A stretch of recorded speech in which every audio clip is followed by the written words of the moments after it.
Since I want to keep some kind of upload cadence and I have this footage kicking around on my phone taking up space anyway, I thought I'd finally edit and upload all the footage I'd taken of the short shifter install I did on my Mark 8 Civic early last year.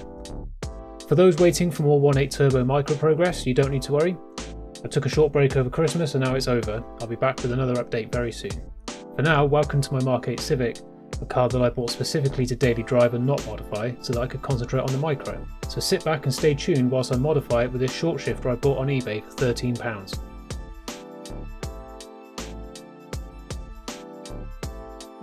Since I needed to get in amongst the selector linkages anyway, I decided now was as good a time as any to change out the horrible plastic shift knob that came with the standard trim and replace it with this nice metal ball from a Type-R. So this is a 2-for-1 video. Unlike whatever this thing is that Honda gave standard 8th generation models, the Type-R got a nice leather shift boot too. This might seem like a superficial change, but for something I have to grab dozens of times each time I drive, it ought to be comfortable. For the sake of driver ergonomics, I think this is a worthy upgrade, and something that's easy to do in place. The condition of this knob isn't great, so I decided to clean it using a threaded rod and my drill.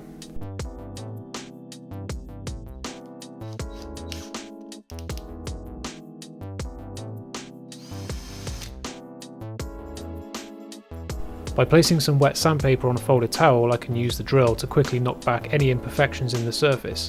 The towel allows the abrasive surface to curve around the spherical object nicely. For the other side, I needed to hold the sandpaper with my hand. My initial intention was to only remove the outer layers of clear coat whilst maintaining the brushed effect underneath, before reapplying the clear coat afterwards. But after a round with some metal polish, I quickly decided that the shiny polish look was the way to go. After a bit of work, I'm left with a very shiny ball indeed. The H pattern markings are normally painted red in line with the Type-R theming. I used a metal pick to scrape all the flaking paint and polish buildup out of the engraving. I didn't get any footage of this, but I painted the lettering by layering some paint over the general area, then polishing again, leaving the fresh paint in the engraved sections. It probably goes without saying that polishing parts by spinning them at high RPM with a drill is going to make some mess, so for the sake of your relationship if you have one, I'd advise cleaning up as you go along. This is the Type-R shift surround. It features a very nice red stitched perforated leather boot and an ID plate with a unique serial number to the car. The boot is secured from underneath the trim panel with this retention ring, which can be removed with 3 Phillips screws and some plastic clips around the edge.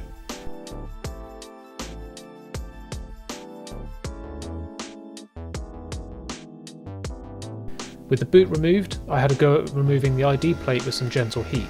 Since I don't drive a Type-R and I have no interest in pretending that I do, I felt it appropriate to remove this plate and replace it with something else later on. I certainly don't recommend using metal tools to lift the plate from the plastic surround. Some more direct heat and plastic tools would have done the job just fine, I just didn't have them with me at the time. As a result, I was left with some pretty nasty yet avoidable gouges in the plastic. I kept the ID plate as a keepsake, but I have to come up with something to go in the recess. In hindsight, I could have just placed a sticker over the plate and avoided the need to remove it at all. With everything apart, I gave it a good clean with some soapy water and a detailing brush. These brushes are great for getting into tight crevices like behind this beauty ring, which I soon realised I could remove by unclipping it from the main trim panel.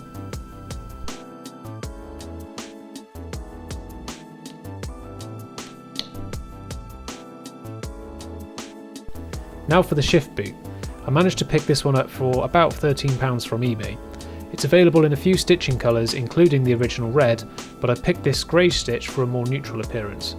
The non-perforated leather also made it more visually distinct from the Type-R part as well, which suited me just fine.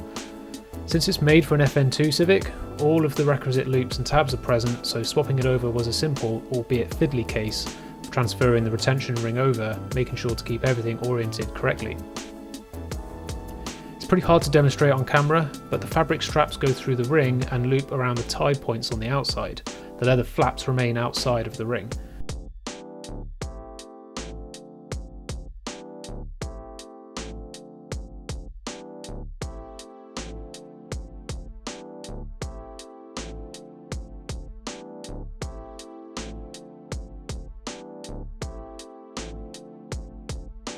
It's fairly obvious if you have the original boot nearby to reference.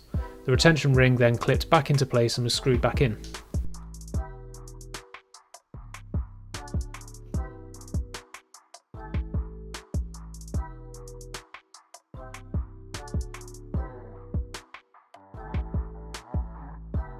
Pulling the original boot inside out revealed this upper spacer that screws into the shifter rod. I installed this later on when the whole thing was ready to go back into the car.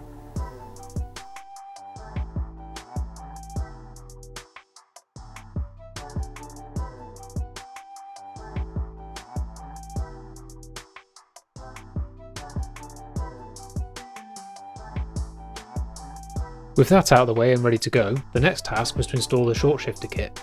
The kit I bought cost me around £13 on eBay. There were plenty available at various prices, but they all seem to be the same thing. Included in the deal is the attachment that shortens the throw, a set of metal bushings, an Allen key, and a puller tool for removing the blue plastic cap. The short shifter is pretty simple. It extends the bottom of the lever so that the end sweeps further than it did before, effectively altering the ratio of distances from the fulcrum, translating to less movement at the top of the lever at the expense of more effort being required to move it. The kit only shortens the front to back throw, side to side movement is unchanged in this kit. I've seen people modify the shifter body whilst it's installed in the car, and I'm not about dealing with all the mess that entails, so with the power of forward thinking and some more money, I sourced a replacement shifter that I could modify outside of the car. This one is from a Type-R, but functionally it's the same as any 8th gen European Civic. In order to install the extension, this blue cap needed to come off first. The included tool was supposed to make this easy, but I still needed to use considerable force to remove it. Eventually it came off rather violently, causing me great injury. Not sure if I would enjoy doing this whilst in the car, to be honest. The extension slides over the existing ball and is secured in place using the set screw. Using a clamp, I was able to reattach the blue cap to the extension.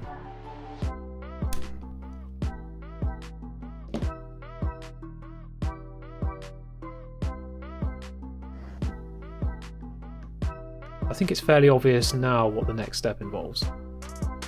Rather annoyingly, none of the listings for this style of short shifter kit mention anything about having to remove chunks of the shifter body in order to allow room for this now longer arm.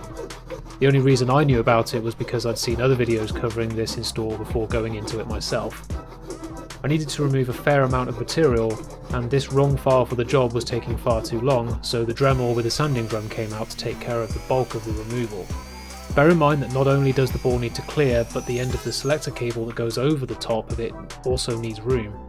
Taking this much material out inevitably resulted in a hole forming, but there's a lot of reinforcement in that area, so I can't see the structure being compromised in any meaningful way.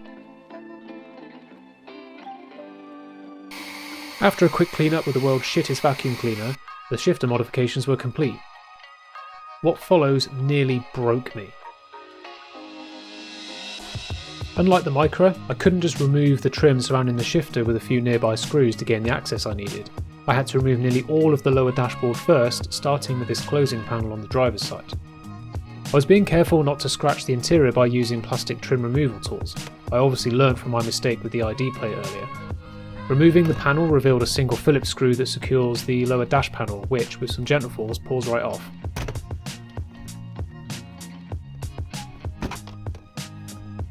Then, clearly not learning from my past mistakes at all, I used a metal screwdriver to remove the plastic covers that obscure these clips securing the centre console.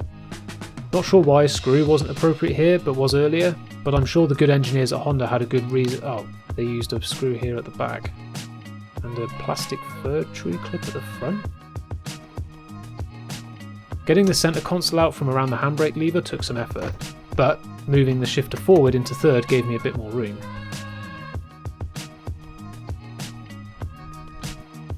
My car has USB and AUX connectors in the centre console, so I had to unplug these in addition to the 12V socket.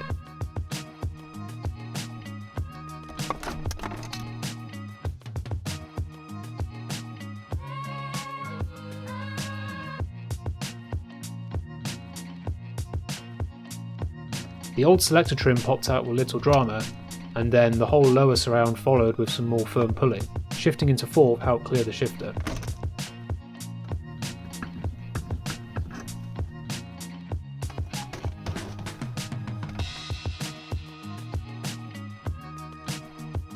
There's a plastic bracket that holds the plastic silver ball thing that I wouldn't be needing since I had a leather boot to go on, so off it came.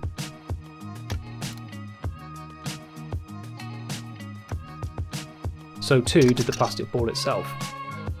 Before attempting to uncouple the selector cables, I first removed the bolts holding the assembly down. This was just in case I couldn't get them off, having already removed the cables. Luckily they came loose, so I was able to proceed. I should have put them back in to help keep everything in place whilst I wrestled with the cables themselves.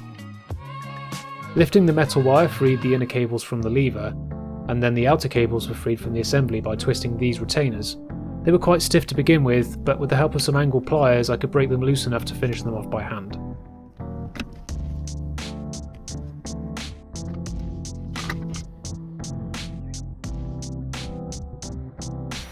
I couldn't not run the vacuum cleaner around the area to clear up whatever this orange stuff was before fitting the modified shifter assembly, which bolted back in the same way the old one came out.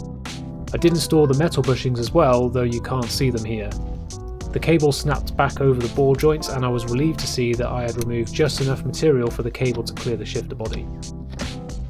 Everything seemed a bit stiff at first, even appearing to bind in some cases, but after some cycles through the gears everything seemed to smooth out.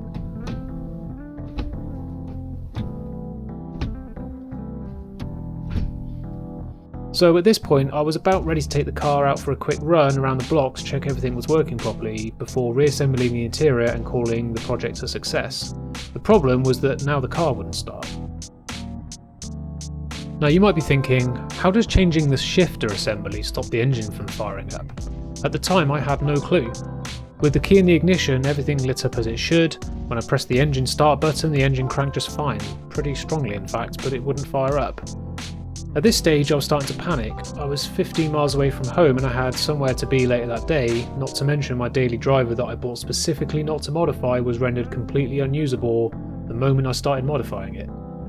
I have a background in IT, and the number one rule when it comes to troubleshooting problems is always rule out the basics first. The engine was cranking and the dashboard was lighting up, so I knew the battery was fine. Engines need air, fuel and an ignition source to work. Checking ignition wasn't trivial, and checking air would mean pulling the intake apart, so I started with fuel.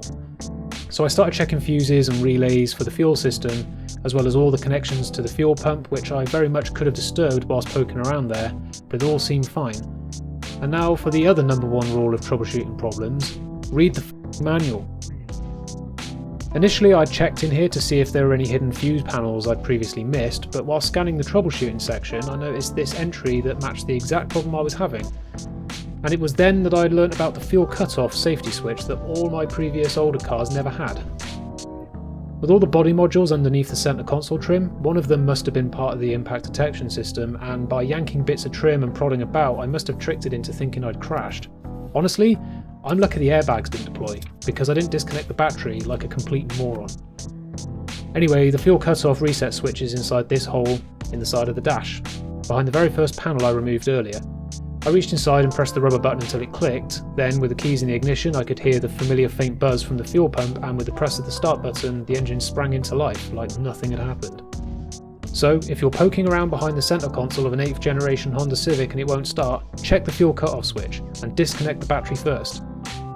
That day could have ended in me never wanting to touch a car again, but I managed to solve the problem logically, and I have the power of reading and troubleshooting to thank for that. Okay, PSA over. Still need to fit my new shifter surround with its leather boot and shiny metal gear knob. The ball just screws over the threaded selector shaft, but so does this spacer that holds the top of the leather boot in place. To install the boot, I pulled it inside out through the middle of the surround, then the plastic collar would secure it in place over the metal spacer, if you didn't break it like I did. 2 zip ties keep it attached just fine, just make sure that they're tight and flush cut so they don't slice your new boot from the inside. With that done, I just pulled it down and clipped the surround in place.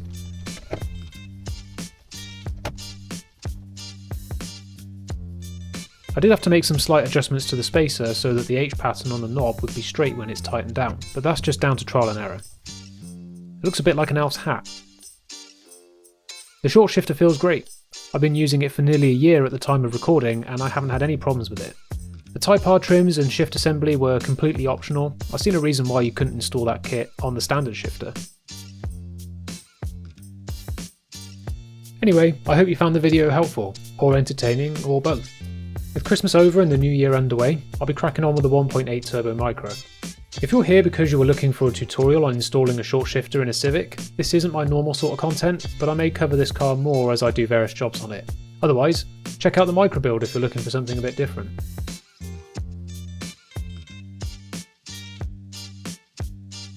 You can follow me on Instagram, cg10.uk, for updates, pictures. Drop a like or dislike on the way out, and maybe consider subscribing. Any comments or feedback, leave them below. Anyway, bye!